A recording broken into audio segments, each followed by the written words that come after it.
Hello बच्चों, welcome back to the online platform of MGCI in Fighter 2.0 series, the series for the perfect score in biology. बच्चों, इस series में हम लोगों ने स्टार्ट किया था विथ ह्यूमन फिजियोलॉजी, जिसमें हम लोग पहुंचे हैं to the chapter excretory products and their elimination. और इस चैप्टर में हम लोग कंप्लीट कर चुके हैं till the function of tubules. तो आइए आज हम स्टार्ट करते हैं हमारी story from the mechanism of urine formation. Let's start.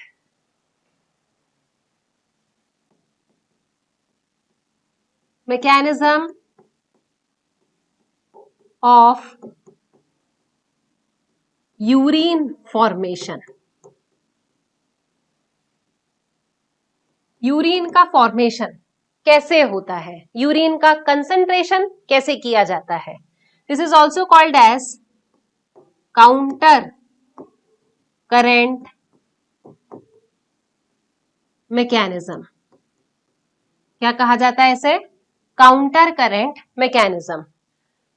देखिए, अब हमारा जो फिल्ट्रेट बना था, filtrate formed per day was 180 litres. कितना फिल्ट्रेट बना था हमारा? 180 लीटर्स, जिसमें से हमने कहा था 99% ऑफ द फिल्ट्रेट जो है ये रीएब्सॉर्ब हो जाता है by the process of selective reabsorption.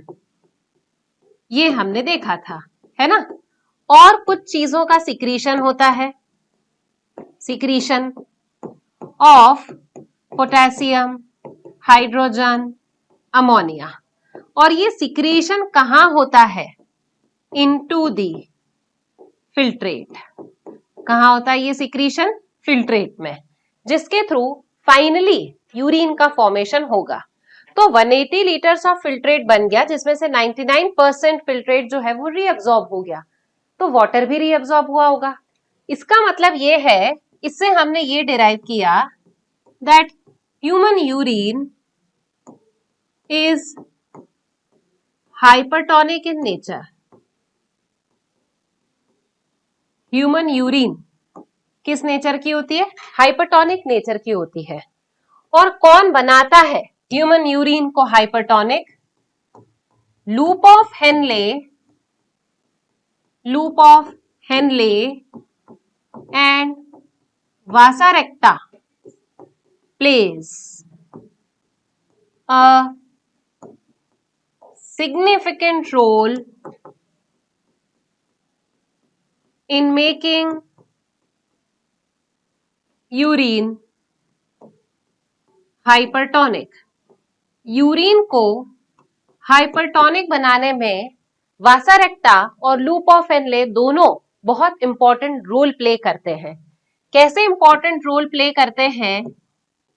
Both show counter mechanism. दोनों क्या शो करते हैं? Counter mechanism in the flow of their filtrate.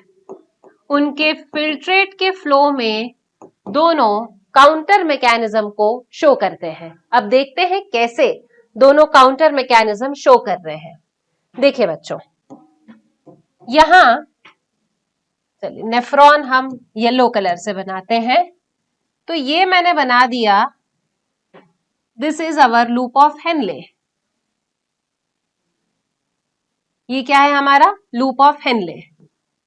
This is the descending part of loop of Henley, DLH, and this is the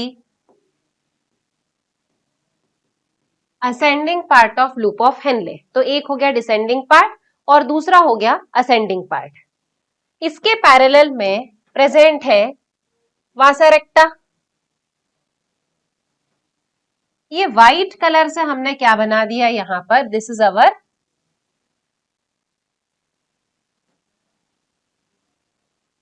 वासा रेक्टा। ठीक है, this is our Vasa रेक्टा, Vasa recta, and this is also Vasa रेक्टा। But Vasa recta और loop of Henle में जो flow हो रहा है वो same नहीं हो रहा। जहां पर लूप ऑफ हेनले का डिसेंडिंग पार्ट है वहां पर वासा रेक्टा का असेंडिंग लिम्ब है, जहां लूप ऑफ हेनले का डिसेंडिंग लिम्ब है वहां वासा रेक्टा का असेंडिंग लिम्ब है। मतलब दोनों जगह पर काउंटर फ्लो हो रहा है। कैसा फ्लो हो रहा है? काउंटर। ठीक है, तो हमने बोला कि loop of Henle and vasa recta plays a significant role in making the urine hypertonic. अब मैंने आपको एक चीज बताई थी स्टार्टिंग में, मैंने कहा था कि वासा रेक्टा क्या होता है ये मैं आपको बाद में बताऊंगी। ठीक है, तो अभी मैं आपको बताती हूं कि वासा रेक्टा क्या है बच्चों। देखिए, जहां पर हमने नेफ्रॉन का स्ट्रक्चर पढ़ा था वहां वासा रेक्टा का एक्सप्लेनेशन है। वासा रेक्टा क्या है? This is a minute layer. ठीक है, देखिए, yes, vasa recta, this is the minute vessel of this network. This network मतलब पेरीट्यूबुलर कैपिलरी। पेरीट्यूबुलर कैपिलरी का जो माइन्यूट नेटवर्क होता है which runs parallel to the loop of Henle, जो loop of Henle के पैरेलल रन कर रहा है, ये हुआ हमारा इफरेंट आर्टीरियोल। इफरेंट आर्टीरियोल का जो एक्सटेंशन है उस एक्सटेंशन को अपन कहते हैं peritubular capillary. Minute network of peritubular capillary which runs parallel to the loop of Henle, ये बिल्कुल लूप ऑफ हेनले के पैरेलल रन कर रहा है, माइन्यूट नेटवर्क है। और ये माइन्यूट नेटवर्क किसका है? पेरीट्यूबुलर कैपिलरी का। इसे अपन क्या कहते हैं? वासा रेक्टा। ठीक है, तो ये vasa recta is running parallel to the loop of Henle. जहां लूप ऑफ हेनले का असेंडिंग पार्ट होगा वहां वासा रेक्टा का डिसेंडिंग, जहां लूप ऑफ हेनले का डिसेंडिंग पार्ट है वहां पर वासा रेक्टा का असेंडिंग पार्ट है। क्लियर है बच्चों इतना?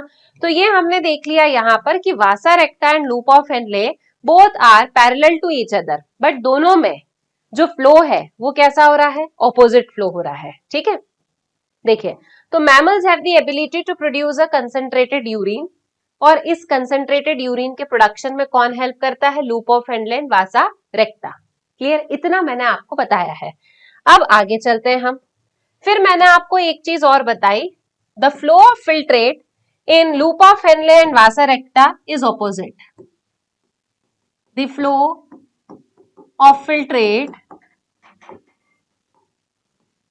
in loop of Henle and vasa recta is opposite. कैसा है ये? opposite. That is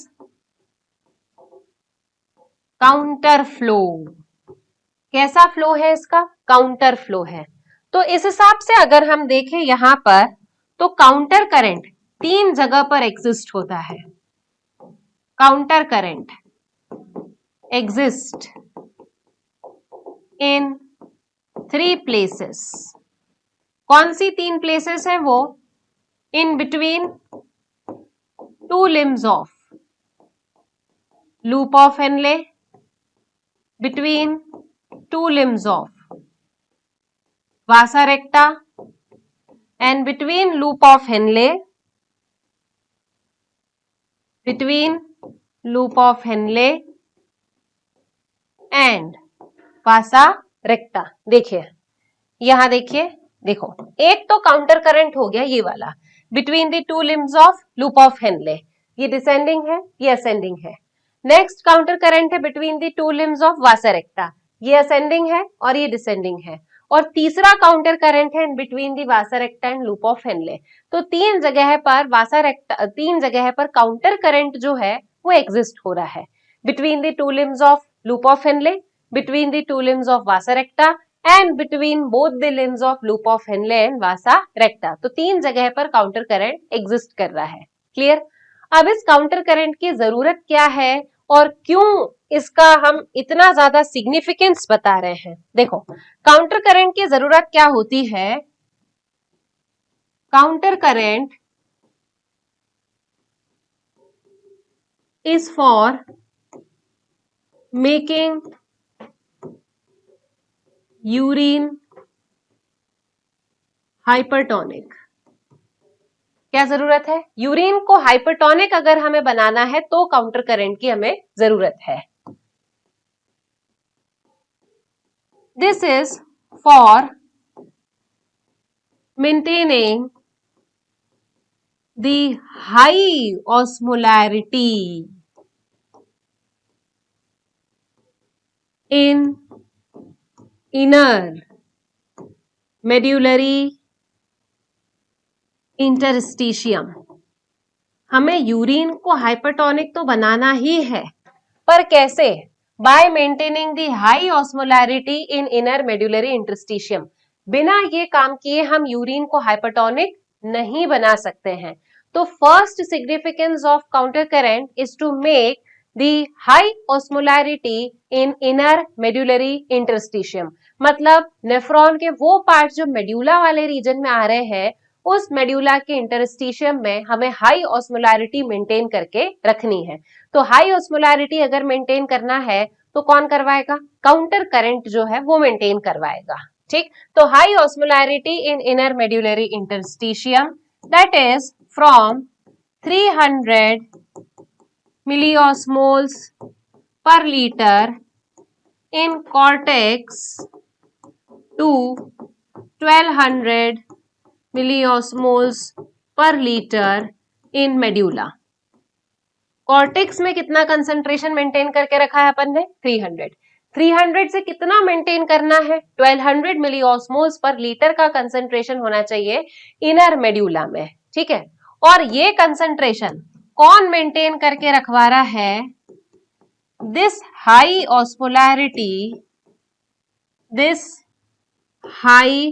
osmolarity is maintained by NaCl and urea. कौन मेंटेन करवा रहा है ये high osmolarity? NaCl and urea. इन दोनों चीजों से मेड्यूला में हाई ऑस्मोलैरिटी मेंटेन करवाई जाती है। अब NaCl कैसे करवा रहा है और यूरिया कैसे करवा रहा है? देखिए, NaCl कैसे करवाता है हाई ऑस्मोलैरिटी मेंटेन? यहां देखें अपन, हमें ये मालूम है कि ascending limb is permeable for salts and not for water. तो जब हमने कह दिया असेंडिंग लिम्ब जो है वो सॉल्ट्स के लिए परमिएबल है, तो यहां असेंडिंग लिम्ब से बाहर क्या आ गया बच्चों? NaCl, है ना? Ascending limb is permeable for ions, for salts, तो NaCl यहां से निकलकर आ गया बाहर। Ascending limb of loop of Henle से निकलकर कहां आ गया? Into the medullary interstitium. तो मेड्युलरी इंटरस्टिशियम का कंसंट्रेशन हाई हो गया। ठीक है, एक चीज और बताना है मुझे आपको। हमने ये देखा था कि DLH में से वाटर निकलकर बाहर आ रहा है, मतलब DLH जो है this is permeable for water. ये हमें मालूम है कि DLH से किस चीज का रीअब्जॉर्प्शन होगा? वाटर का। अब वाटर का अगर आपको रीअब्जॉर्प्शन करवाना है तो वाटर तो किस प्रिंसिपल के थ्रू मूव होता है? ऑस्मोसिस के थ्रू मूव होता है। बिना ऑस्मोसिस के वाटर मूव नहीं हो सकता। और ऑस्मोसिस में अगर सॉल्वेंट का यानी कि वाटर का मूवमेंट हो रहा है तो वाटर का मूवमेंट तो कंसंट्रेशन के हिसाब से होगा, है ना? या तो हम बोलेंगे कि वाटर का मूवमेंट हो रहा है from its higher concentration towards its lower concentration, और we would say from the low concentrated solution towards the higher concentrated solution. मतलब जहां पर कंसंट्रेशन कम है वहां से ज्यादा कंसंट्रेशन की तरफ में पानी जाएगा। जाएगा कि नहीं जाएगा, है ना? ऑस्मोसिस का प्रिंसिपल तो यही कहता है। तो मतलब वाटर को कम कंसंट्रेटेड सोल्यूशन से ज्यादा कंसंट्रेटेड सोल्यूशन की तरफ में जाना चाहिए। अगर जाना चाहिए तो इस जगह पर तो कंसंट्रेशन ज्यादा होना ही चाहिए। बोलो, होना चाहिए कि नहीं? तो ये जो मेड्युलरी इंटरस्टिशियम है, इस मेड्युलरी इंटरस्टिशियम में अगर कंसंट्रेशन ज्यादा होगा तब तो डिसेंडिंग लिम्ब में से वाटर बाहर आ पाएगा, अदरवाइज डिसेंडिंग लिम्ब में से पानी कभी भी बाहर नहीं आ सकता। तो इस जगह पर ये जो पार्ट है इसको अपन ने क्या बोला? This is medullary interstitium. तो यहाँ मेड्युलरी इंटरस्टिशियम में हमें कंसंट्रेशन हायर साइड मेंटेन करके रखना है, तब तो पानी आएगा from its higher concentration towards lower concentration. तो इधर खाली जगह पर इंटरस्टिशियम में कंसंट्रेशन हाई करना है। कैसे हाई करवाओगे? यहाँ कंसंट्रेशन हाई करवाने के लिए हम पहुंचते हैं इधर।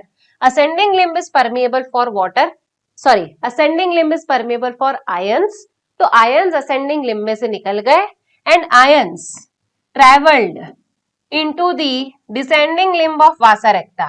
तो आयंस जो है वो इस descending limb of vasa recta में से पूरी तरीके से ट्रेवल करके पहुंच जाएंगे into the ascending limb of vasa recta, और ascending limb of vasa recta से कहां पहुंच जाएंगे, इनटू द मेड्युलरी इंटरस्टिशियम।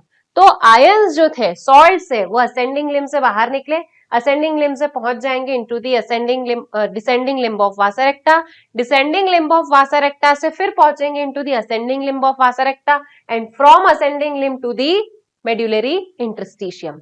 तो जब ये आयंस यहां इकट्ठे हो जाएंगे तो इस जगह पर कंसंट्रेशन हो गया हायर और फिल्ट्रेट में कंसंट्रेशन हो गया लोअर, तो वाटर निकल के बाहर आ जाएगा। ठीक है, अब देखिए यहां वाटर बाहर आया, देखो वाटर यहां से बाहर आया, कंसेंट्रेशन यहां पर कितना हुआ 400, और वाटर बाहर आया, कंसेंट्रेशन कितना हुआ 600, और पानी बाहर आया, कंसेंट्रेशन कितना हुआ 800, और वाटर बाहर आया, कंसेंट्रेशन कितना हुआ 1000, और पानी को बाहर निकाल दो, यहाँ पर कंसेंट्रेशन जो है वो और ज्यादा बढ़ जाएगा, और फाइनली कंसेंट्रेशन नीचे की तरफ में यहाँ कितना हो जाएगा 1200 मिली ऑस्मोल्स पर लीटर। ठीक, यहाँ क्या निकाल दिया अपन ने, वाटर, वाटर को बाहर निकालते गए, फाइनली फिल्ट्रेट का कंसंट्रेशन जो है वो हमारा बढ़ गया 1200 मिली ऑस्मोल्स पर लीटर। यहां पर भी फिल्ट्रेट का कंसंट्रेशन कितना है 1200 मिली ऑस्मोल्स पर लीटर। ठीक, ये भी हमने लिख दिया 1200 मिली ऑस्मोल्स पर लीटर। ये हो गया हमारे फिल्ट्रेट का कंसंट्रेशन। क्लियर, तो एक तो हमने यहां देख लिया कि नीचे आते आते किस तरीके से फिल्ट्रेट का कंसंट्रेशन 1200 हुआ है, क्योंकि हमने इस जगह पर मेड्युलरी इंटरस्टिशियम में कंसंट्रेशन बढ़ा दिया तो वाटर का रीअब्जॉर्प्शन आसानी से हो गया। क्लियर है। अब एक चीज हमने और पढ़ी है, क्या पढ़ा है हमने, हमने ये पढ़ा है that collecting duct is also responsible for reabsorption of water. तो ये मैंने क्या बना दिया यहां पर बच्चों, ये मैंने बना दिया है कलेक्टिंग ट्यूब्यूल। ठीक है, ये क्या बना दिया मैंने, कलेक्टिंग ट्यूब्यूल बना दिया। अब कलेक्टिंग ट्यूब्यूल में से भी तो वाटर बाहर निकलेगा, है ना, तो हमने बोला कि कलेक्टिंग डक्ट जो है this also responsible for reabsorption of water, और कलेक्टिंग डक्ट में से तो वाटर का रीअब्जॉर्प्शन कैसा होता है, कंडीशनल रीअब्जॉर्प्शन होता है कंडीशनल रीअब्जॉर्प्शन। ठीक है, तो कैसे, अब यहां इस जगह पर भी तो कंसंट्रेशन हाई मेंटेन करना पड़ेगा, यहां पर इस जगह पर भी क्या करोगे, कंसंट्रेशन हायर साइड मेंटेन करोगे टुवर्ड्स द इनर मेड्युलरी इंटरस्टिशियम। तो इनर मेड्युलरी इंटरस्टिशियम में हायर साइड कंसंट्रेशन मेंटेन करना है, तो अब यहां से क्या लेकर आओगे, अब यहां से हम लेकर आएंगे यूरिया। यूरिया, तो हमने क्या पढ़ा था, कलेक्टिंग डक्ट, कलेक्टिंग डक्ट से रीअब्जॉर्प्शन होता है स्मॉल अमाउंट ऑफ यूरिया का, और ये स्मॉल अमाउंट ऑफ यूरिया जो है वो फिर सीक्रीट हो जाता था किसमें, ascending limb of loop of Henle में। तो कलेक्टिंग डक्ट से स्मॉल अमाउंट ऑफ यूरिया जो है वो आया बाहर, यूरिया थोड़े समय के लिए यहाँ ठहरेगा, जब तक यूरिया जो है वो इस जगह पर मेड्युलरी इंटरस्टिशियम में कंसंट्रेशन मेंटेन करके रख रहा है, तब तक यहाँ से वाटर का रीअब्जॉर्प्शन हो जाएगा, और जैसे ही यहाँ वाटर का रीअब्जॉर्प्शन हो जाएगा तो वाटर का रीअब्जॉर्प्शन होने के बाद में यहाँ पर बाहर आ जाएगी यूरिन, और जो यूरिन आएगी उसका कंसंट्रेशन कितना होगा 1200 मिली ऑस्मोल्स पर लीटर। कितना कंसंट्रेशन होगा बच्चों, 1200 मिली ऑस्मोल्स पर लीटर, क्योंकि जैसे ही वाटर का रीअब्जॉर्प्शन होगा, वाटर का रीअब्जॉर्प्शन होने पर कंसंट्रेशन बढ़ेगा। ठीक है, वाटर का रीअब्जॉर्प्शन होगा तो कंसंट्रेशन 400, फिर 600, फिर उसके बाद में 800, फिर उसके बाद में यहाँ पर 1000, 1000 के बाद में फाइनली यहाँ कंसंट्रेशन कितना होगा 1200 मिली ऑस्मोल्स पर लीटर। क्लियर, तो कलेक्टिंग डक्ट्स में से वाटर के रीअब्जॉर्प्शन के लिए मेड्युलरी इंटरस्टिशियम में कंसंट्रेशन हाई किया हमने by the help of urea, और descending limb of loop of Henle में से वाटर के रीअब्जॉर्प्शन के लिए कंसंट्रेशन हमने हाई किया था bye the help of NaCl। Yes, this is maintained by NaCl and urea. तो ये दो जो चीजें हैं NaCl और यूरिया, ये दोनों सिग्निफिकेंट रोल प्ले करते हैं इन मेकिंग द यूरिन हाइपरटोनिक। तो ये जो काउंटर करंट है, इस काउंटर करंट को कौन मेंटेन करवा के रख रहा है? NaCl and urea. See this NaCl and urea, osmolarity is maintained by NaCl and urea. तो अब NaCl क्या काम कर रहा था? देखो, ascending limb of loop of Henle was permeable for NaCl। तो NaCl पहले पहुंचा कहां? मेड्यूलरी इंटरस्टिशियम में, और मेड्यूलरी इंटरस्टिशियम से निकलने के बाद में एक्सचेंज हो गया किसके साथ में? With the descending limb of vasa recta. किसके साथ एक्सचेंज हो गया? With the descending limb of vasa recta. Descending limb of vasa recta से कहां पहुंच गया? To the ascending limb of vasa recta. कहां पहुंचा? To the ascending limb of vasa recta. Ascending limb of vasa recta से कहां पहुंच गया? Into the medullary interstitium. कहां पहुंचा? मेड्यूलरी इंटरस्टिशियम में। And this is responsible for reabsorption of water from descending limb of loop of Henle। और जो NaCl ascending vasa recta में आया है, वो ascending vasa recta से चला जाएगा मेड्यूलरी इंटरस्टिशियम में, वहां हायर साइड कंसेंट्रेशन मेंटेन करेगा, जिसकी वजह से DLH से वाटर का रीअब्जॉर्प्शन होगा। ठीक, अब अगली चीज यूरिया देख लेते हैं हम कि यूरिया कैसे रोल प्ले कर रहा है उसमें। देखिए, यूरिया हमने पढ़ा था, small amount of urea is transported. Small amount of urea जो है उसका रीअब्जॉर्प्शन होता है कहां से? कलेक्टिंग डक्ट से। ठीक है, हमने फंक्शन पढ़ा था कलेक्टिंग डक्ट का, that it was responsible for maintaining the ionic concentration by secretion of hydrogen and potassium, and was also responsible for maintaining the concentration of medullary interstitium. और वो concentration कैसे मेंटेन हो रहा था? Urea से। तो collecting duct से small amount of urea बाहर आ रहा था, क्लियर है, और वो एक्सचेंज हो रहा था ascending limb of loop of Henle से। देखना, ध्यान रखना थोड़ा सा, small amount of urea is transported back to the interstitium by collecting duct and enter into thin, very important word, thin part of ALH, thin part of ALH,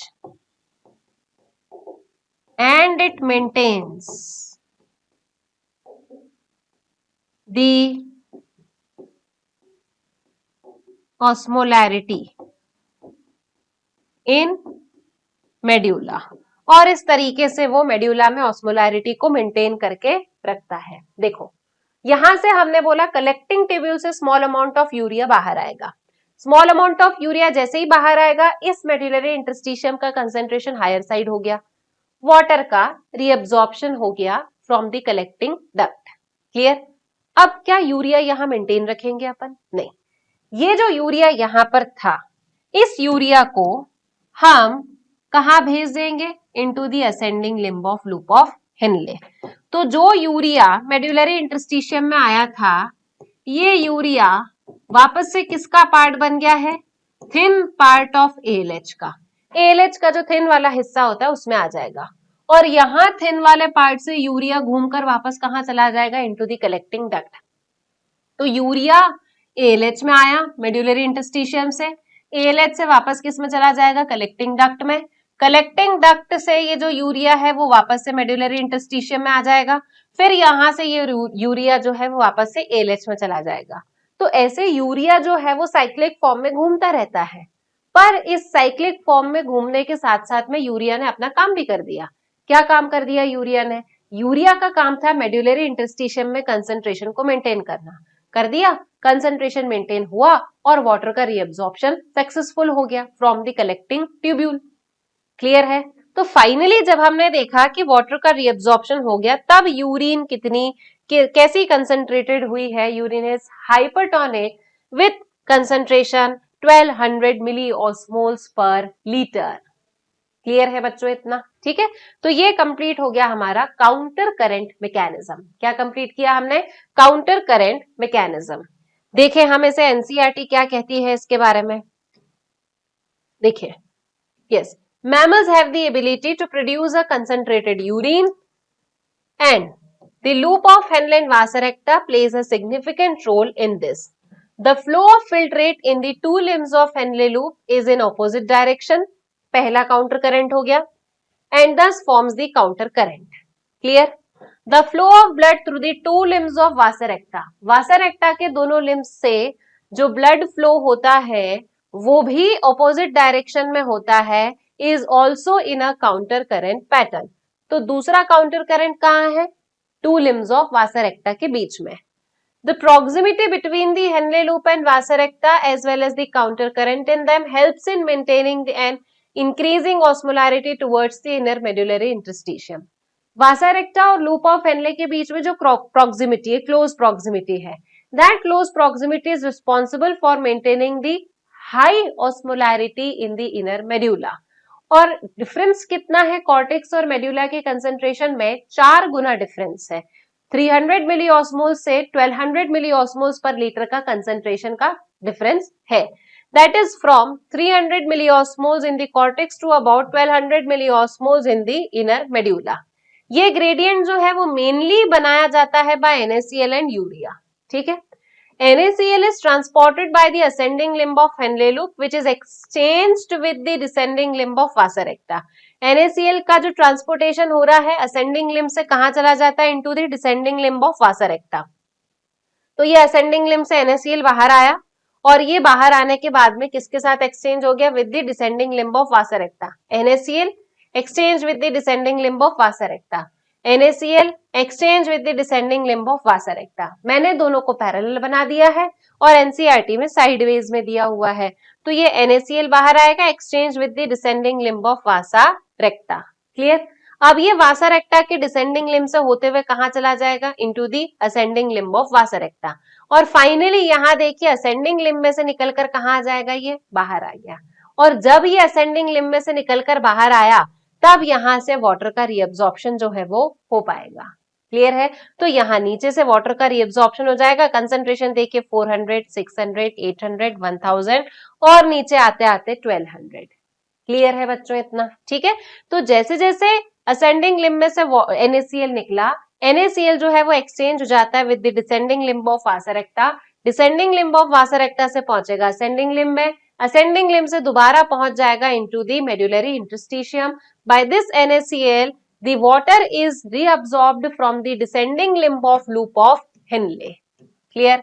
देखिए, तो हमने बोला NaCl is returned to the interstitium by the ascending portion of the vasa recta. Ascending portion of vasa recta से ये वापस से कहाँ आ गया? इंटरस्टिशियम में पहुंच गया है। Similarly, small amount of urea enters into the thin segment of ascending limb of loop of Henle, which is transported back to the interstitium by the collecting duct. Similarly, small amount of urea entered into the thin portion of the loop of Henle, which is transported back to the interstitium by the collecting duct. तो ये है small amount of urea, which is transported back to the interstitium, which first enter into the ascending limb of loop of Henle and transported back to the interstitium by the collecting duct. तो urea जब इस जगह पर आया तब urea ने यहां medulla में कंसंट्रेशन को हायर साइड मेंटेन करके रखा, जिससे देखो ये हो रहा है वाटर का रीएब्जॉर्प्शन। क्लियर है? ठीक है, तो यूरिया जो है इससे भी क्या हुआ? यहाँ पर urea thin segment of ascending limb of loop of Henle में एंटर हुआ, जो कलेक्टिंग डक्ट के थ्रू वापस से इंटरस्टिशियम का पार्ट बन जाता है। The above described transport of substances facilitated by the special arrangement of Henle loop and vasa recta is called counter current. ये जो हमने ऊपर समझा है, transportation of substances by the counter current, by the special arrangement of Henle loop and vasa recta. This special arrangement of Henle loop and vasa recta is called as counter current mechanism. This mechanism helps to maintain a concentration gradient. ये concentration में अंतर create करके रखता है इन दी medullary interstitium. जो हमने देखा था कॉर्टेक्स में कंसंट्रेशन था 300, मेड्यूला में कंसंट्रेशन था 1200, तो ये जो 300 से 1200 तक का कंसंट्रेशन में डिफरेंस है, ये कौन मेंटेन करके रखवाता है? Counter current. और काउंटर करंट में कौन से प्रोडक्ट्स उसको मेंटेन करके रखवाते हैं? NaCl and urea. NaCl is responsible for the reabsorption of water from DLH, that is descending limb of loop of Henle, and urea is responsible for the reabsorption of water from the collecting duct. Clear है बच्चों? Yes. Presence of such interstitial gradient helps an easy passage of water from the collecting tubule, thereby concentrating the filtrate. और ये जो arrangement है, ये जो concentration gradient है, ये बहुत नेसेसरी है कि कलेक्टिंग ट्यूब्यूल में से हम वाटर का एक साथ बहुत सारा रीअब्जॉर्प्शन करवा सकें, जिसके थ्रू ह्यूमन किडनी जो है वो प्रोड्यूस करती है concentrated urine, that is 4 times more concentrated than the initial filtrate. Initial filtrate का concentration बच्चों देखिए कितना आया था? 300. This is called as the initial filtrate. Initial filtrate का concentration कितना है? 300. Final filtrate का concentration हमारा कितना है?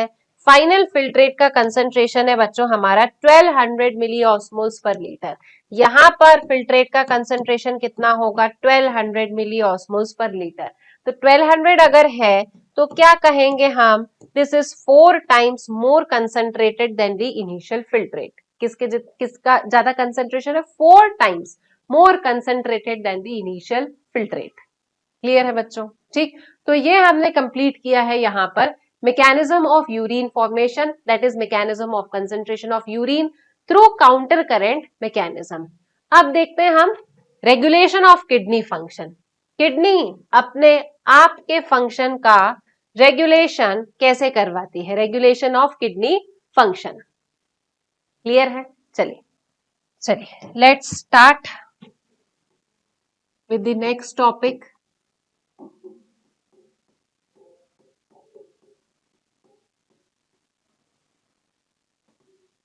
Regulation of kidney function. देखो सबसे इंपॉर्टेंट चीज फंक्शन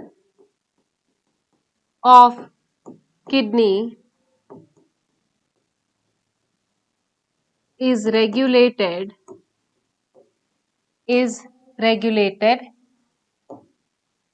and monitored, रेगुलेशन भी और मॉनिटरिंग भी, and monitored efficiently by hormonal feedback mechanism। किसके थ्रू मॉनिटरिंग की जा रही है इसकी? हार्मोनल फीडबैक मैकेनिज्म के थ्रू। और इस हार्मोनल फीडबैक मैकेनिज्म में क्या क्या स्ट्रक्चर्स इन्वॉल्व है? विच इन्वॉल्व्स हाइपोथैलेमस, एक तो क्या इन्वॉल्व है इसमें? हाइपोथैलेमस। दूसरा इन्वॉल्व है इसमें किडनी के JG cells, JG apparatus involve है इसमें। और दूसरी चीज इन्वॉल्व होती है इसमें to a certain extent heart, to a certain extent heart. तो hypothalamus, JG cells of kidney and to a certain extent heart, these 3 structures are involved in the regulation of kidney function. Clear? अब देखिए kidney function का regulation कब start होना है ये हमें कैसे पता चलेगा? The function of kidney will be regulated with the change। कोई एक चेंज आएगा तब किडनी के फंक्शंस जो हैं वो रेगुलेट होना चालू होंगे। अब चेंज क्या आने वाला है? देखिए बच्चों, there will be change in blood volume, blood के वॉल्यूम में चेंज आएगा, और बॉडी फ्लूइड वॉल्यूम, ब्लड के वॉल्यूम में चेंज आया या फिर बॉडी फ्लूइड के वॉल्यूम में चेंज आया। Change in blood pressure and change in GFR. Body fluid का वॉल्यूम चेंज हुआ, ब्लड का वॉल्यूम चेंज हुआ, तो ब्लड प्रेशर जो है वो भी बदल जाएगा, डिक्रीज हो जाएगा, और जीएफआर भी डिक्रीज हो जाएगा। तो यहां पर change in body fluid volume, तो क्या चेंज आ रहा है बॉडी फ्लूइड के वॉल्यूम में? Decrease in blood volume, decrease in body fluid volume. जैसे ही बॉडी फ्लूइड का वॉल्यूम डिक्रीज हुआ, ब्लड प्रेशर डिक्रीज हो गया और जीएफआर डिक्रीज हो गया। ये सारी चीजें डिक्रीज हो गई। जैसे ही ये सारी चीजें डिक्रीज हुई, it stimulates the osmoreceptors located in hypothalamus. ये किसको स्टिमुलेट कर रहे हैं? हाइपोथैलेमस में बैठे हुए ऑस्मोरिसेप्टर्स को ये स्टिमुलेट कर देंगे। जैसे ही हाइपोथैलेमस के ऑस्मोरिसेप्टर्स स्टिमुलेट होंगे, तो हाइपोथैलेमस के ऑस्मोरिसेप्टर्स जो हैं वो कुछ काम करना चालू करेंगे। क्या काम करेंगे हाइपोथैलेमस के ऑस्मोरिसेप्टर्स? सबसे पहले तो दिस विल सीक्रेट हार्मोन। कौन सा हार्मोन सीक्रेट करना चालू करेंगे? This will secrete ADH. ADH का फुल फॉर्म क्या है? Anti diuretic hormone. क्या फुल फॉर्म है इसका? Anti diuretic hormone. और ये एडीएच क्या करवाएगा? ये एडीएच जो है this will be responsible for reabsorption of water from the latter part of nephron. क्या करवाएगा ये? Reabsorption of water from the latter part of nephron, यानी कि कलेक्टिंग ट्यूब्यूल्स में से वाटर का रीएब्जॉर्प्शन करवाएगा। और एक चीज कि ये जो एडीएच है, इस एडीएच का दूसरा नाम क्या है? वैसोप्रेसिन। क्या नाम है बच्चों इसका? वैसोप्रेसिन। और जब वैसोप्रेसिन के जैसे जब ये एक्ट करेगा, तब ये क्या करवाएगा? Constriction of blood vessels. Blood vessels का कंस्ट्रिक्शन करवाएगा और ब्लड प्रेशर जो कम हो रहा था, उस ब्लड प्रेशर को ये बढ़ा देगा। Clear?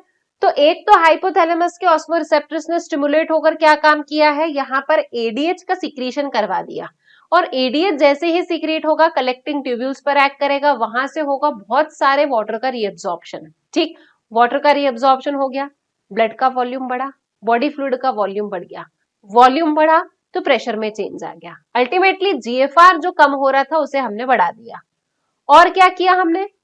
ADH also act as a vasoconstrictor, तो वो ब्लड वेसल्स का कंस्ट्रिक्शन करवा देगा। ब्लड वेसल्स का कंस्ट्रिक्शन हुआ, ब्लड प्रेशर अपने आप बढ़ गया, जीएफआर भी जो घट रहा था वो बढ़ गया। क्लियर है? ठीक, एक काम और करवाते हैं ये हाइपोथैलेमस।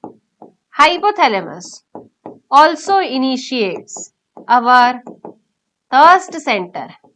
ये हमारे थर्स्ट सेंटर को भी इनिशिएट करवा देता है, और जब थर्स्ट सेंटर इनिशिएट होगा, तब इसकी वजह से यहाँ पर हमारा जो वाटर इनटेक है वो वाटर इनटेक बढ़ जाएगा। हमें प्यास लगेगी, वाटर इनटेक बढ़ेगा, वाटर इनटेक बढ़ने की वजह से ब्लड वॉल्यूम में चेंज आएगा, ब्लड प्रेशर में चेंज आएगा, और अल्टीमेटली जीएफआर जो है वो बढ़ जाएगा। क्लियर है? तो बच्चों ये हुआ एक तरीका जिससे हमने यहाँ ये समझा है कि किडनी अपने फंक्शन का रेगुलेशन कैसे करती है, बाय हार्मोनल फीडबैक मैकेनिज्म। ठीक है, और उसमें इन्वॉल्व है हाइपोथैलेमस। तो सबसे पहली चीज हमने देख ली हाइपोथैलेमस का क्या इन्वॉल्वमेंट है। अब हार्मोनल फीडबैक मैकेनिज्म से समझते हैं कि किडनी अपने फंक्शन का रेगुलेशन कैसे करती है। ठीक, तो ये जो हार्मोनल फीडबैक मैकेनिज्म है, दिस इज कॉल्ड एज रास mechanism. This hormonal feedback mechanism is called RAS mechanism. क्या बोला जाता है इसे? रास मैकेनिज्म। अब रास का फुल फॉर्म क्या है? रास is renin angiotensin aldosterone system. Renin, angiotensin, aldosterone system. This is called as RAS mechanism. This RAS mechanism is initiated. कब initiate होता है ये? When there is change in blood volume. Condition same रहेगी. There is change in blood volume. Change in body fluid volume, जिसकी वजह से blood pressure में change आया है और जीएफआर में चेंज आया है। ये कंडीशन है रास को इनिशिएट करने के लिए। इनमें क्या चेंज आया है? डिक्रीज हुआ है हमारा blood volume, therefore decrease in body fluid volume. ये दोनों डिक्रीज हुए, ब्लड प्रेशर डिक्रीज हो गया। ब्लड प्रेशर डिक्रीज हुआ तो जीएफआर जो है वो भी डिक्रीज हो गया। ठीक है। And it also involves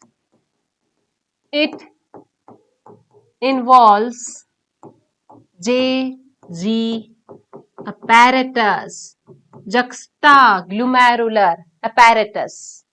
juxtaglomerular apparatus में 2 सेल्स इन्वॉल्व होते हैं। कितने सेल्स इन्वॉल्व होते हैं? 2 सेल्स। कौन से 2 सेल्स इन्वॉल्व हैं?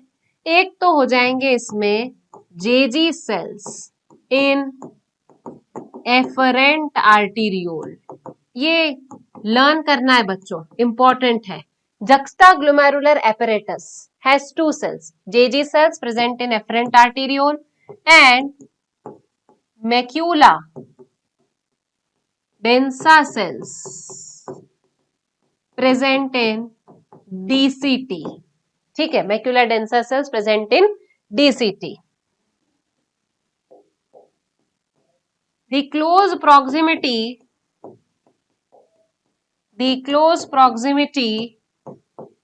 between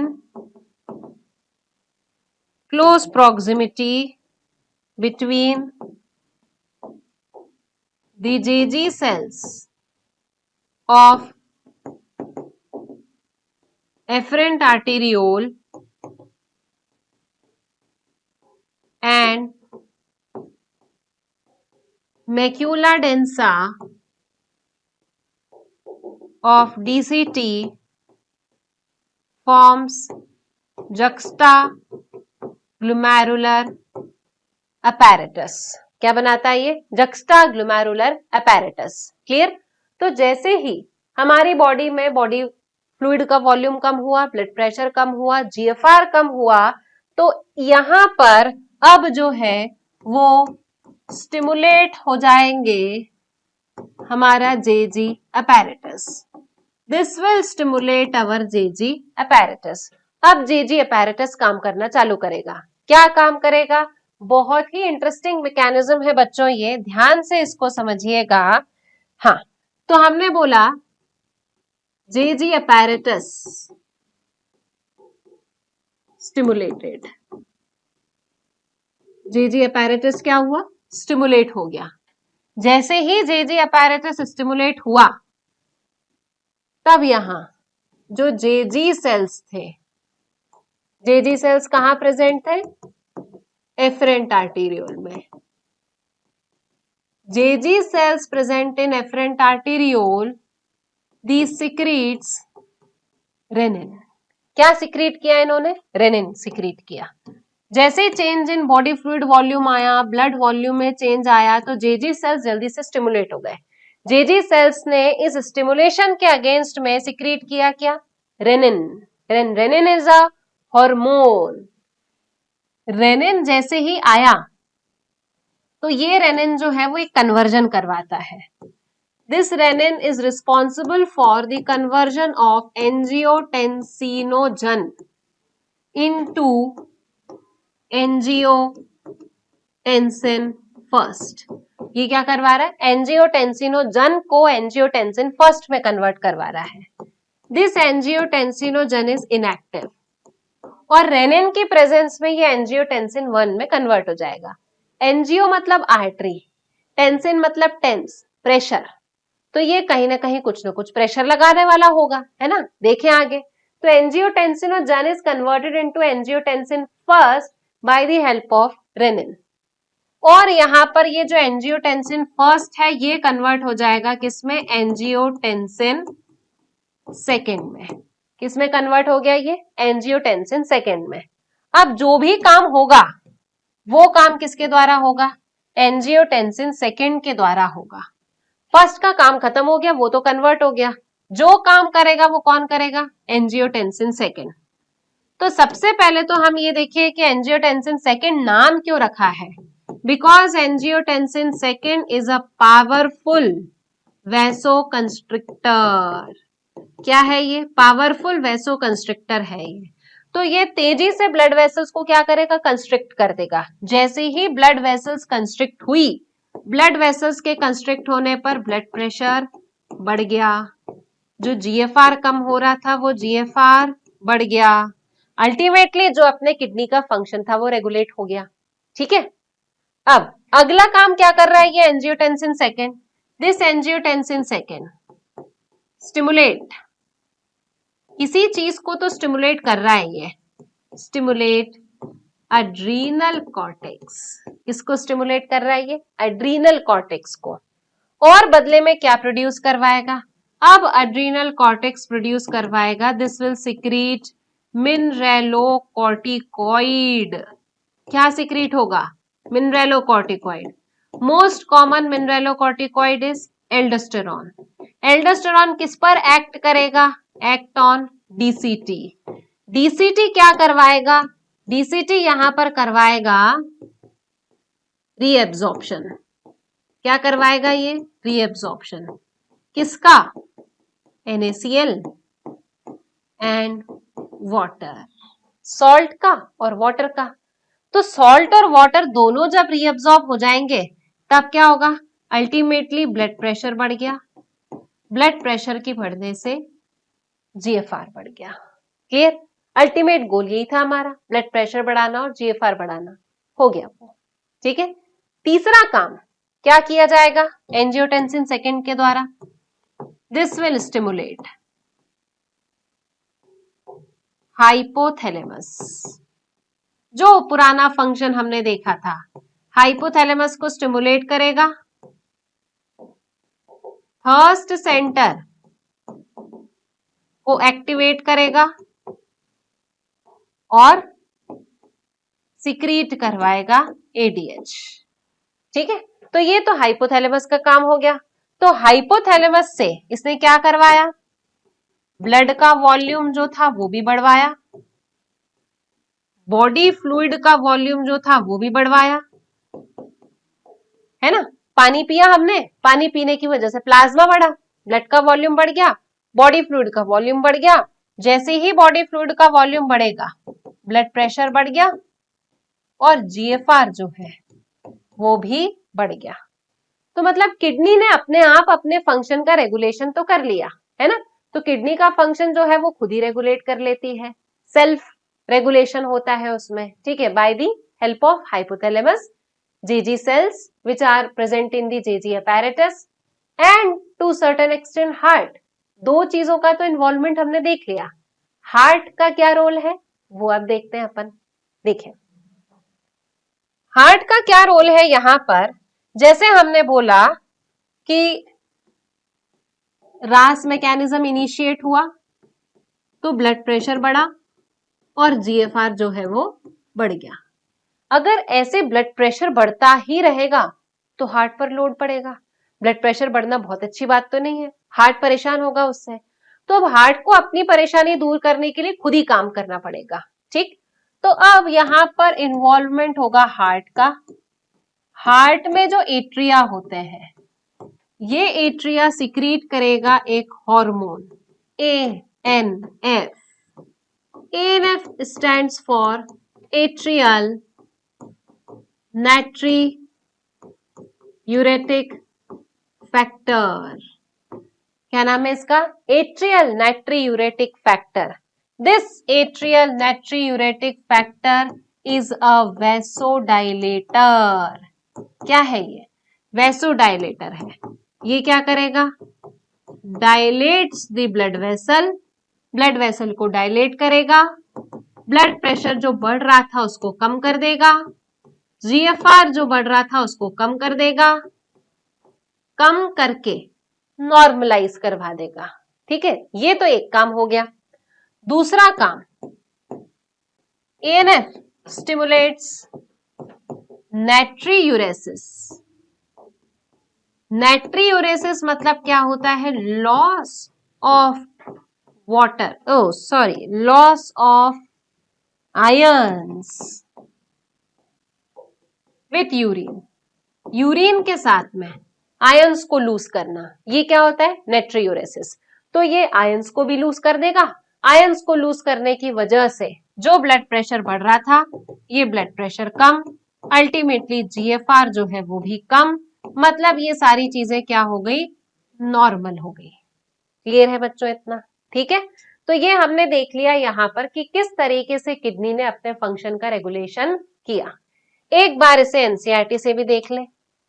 देखिए, the functioning of kidneys is efficiently monitored and regulated by hormonal feedback mechanism involving hypothalamus, JG, and to certain extent the heart. Osmoreceptors present in our body are activated by changes in blood volume, body fluid volume, ionic concentration. इन तीनों चीजों में change आएगा. An excessive loss of fluid from the body can activate these receptors which stimulate the hypothalamus to release antidiuretic hormone or vasopressin from the neurohypophysis. तो neurohypophysis जो है that is the part of our pituitary gland, जिसके through जो पहले hypothalamus stimulate होगा, ADH को secrete करेगा और एडीएच न्यूरोहाइपोफाइसिस के थ्रू सिक्रीट हो जाएगा, रिलीज हो जाएगा बाहर। ADH facilitates water reabsorption from the lateral part of the tubule यानी कि collecting duct, thereby preventing the diuresis. Diuresis मतलब loss of water. ये loss of water से बचा लेगा. Diuresis मतलब अपन ने क्या बोल दिया? Loss of water. An increase in the body fluid volume can switch off the receptors and suppress the ADH release to complete the feedback. जैसे ही body fluid जो है वो बढ़ जाएगा, तो ये जो हार्मोन रिलीज हुआ था यानी कि ADH, ये अपने ही रिलीज को शट डाउन करवा देगा, जिसको हमने बोला hormonal feedback. ADH can also affect the kidney function by its constrictory effect on the blood vessels. ADH blood vessels पर constrictory effect भी डालता है, मतलब that is a vasoconstrictor also. This causes an increase in blood pressure. Increase in blood pressure can increase the glomerular blood flow and therefore GFR. Clear? अब JGA plays a significant role or complex regulatory role. A fall in GFR, glomerular blood flow, glomerular blood pressure, GFR can activate the JG cells. किसको activate कर देंगे? ये JG cells को activate कर देंगे. To release renin, renin release हो गया, which convert angiotensinogen in the blood to angiotensin 1 and further to the angiotensin 2. Angiotensin 2 being a powerful vasoconstrictor increases the glomerular blood pressure and thereby GFR. Blood pressure बढ़ा दिया. Angiotensin 2 also activates the adrenal cortex to release aldosterone. Aldosterone causes reabsorption of sodium and water from the distal part of tubule, यानी कि DCT से reabsorption करवा देगा. This also leads to increase in the blood pressure and GFR. Ultimately blood pressure और GFR को बढ़ा दिया. This complex mechanism is generally known as renin-angiotensin mechanism. क्या बोला जाता है इसे? Renin-angiotensin mechanism. An increase in blood flow to the atria of the heart can cause the release of ANF. अब अगर ऐसे ही ब्लड फ्लो बढ़ा, ब्लड प्रेशर बढ़ता रहा, तो एट्रिया क्या करेंगे? ANF को सिक्रीट कर देंगे. ANF can cause the vasodilation and thereby decreases the blood pressure. ANF vasodilation करवा देंगे, ब्लड प्रेशर को डिक्रीज कर देंगे, and ANF therefore act as a check on renin-angiotensin aldosterone mechanism. So which hormone checks the RAS mechanism? ANF checks the RAS mechanism. Clear हुआ बच्चों इतना? तो आज हमने इंपॉर्टेंट टॉपिक्स कवर किए हैं, काउंटर करंट और RAS मैकेनिज्म. ठीक है, इसे अच्छी तरीके से पढ़िए, क्वेश्चन सॉल्व कीजिए. नेक्स्ट सेशन में अपन स्टार्ट करेंगे with the micturition. Clear? Till then good luck.